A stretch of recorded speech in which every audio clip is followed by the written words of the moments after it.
Hi mga kabasketball, Heprem TV nagbabalik.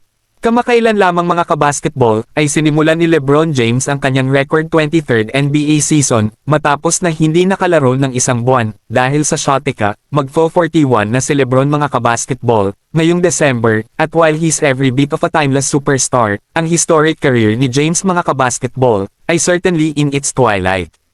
Ang big question mga kabasketball remains, though, ang tanong, when will James officially call it quits? Ibinahagi ni Dave McMenamin mga kabasketball ang ilang insight sa mga plano ni James kapag tinatalakay ang Lakers stars' incredible streak na makatanggap mga kabasketball ng All-NBA honors sa 21 straight seasons. Ang mga players ng NBA mga kabasketball ay kailangang maglaro ng hindi bababa sa 65 games upang maging eligible mga kabasketball para sa mga awards sa postseason. Na-miss ni James mga kabasketball ang 14 games dahil sa kanyang absence upang simulan ang taon. Maaari lamang niyang makaligtaan ng 3 higit pang mga laro sa natitirang season upang manatiling eligible para sa All-NBA at ipagpatuloy ang streak. Sa edad na 40 mga kabasketball, that's a difficult task, lalo na sa isang era of load management, at maraming mga back-to-back na laro that can include travel mga kabasketball, in between.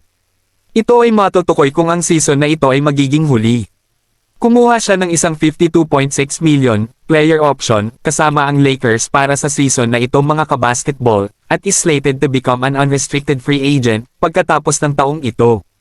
Kung nais niyang bumalik para sa year 24, ang Lakers mga kabasketball o ibang koponan ay halos tiyak na bukas sa isang short-term deal para sa superstar. Tila, si James mismo mga kabasketball ay hindi alam kung ito ang kanyang huling season sa NBA.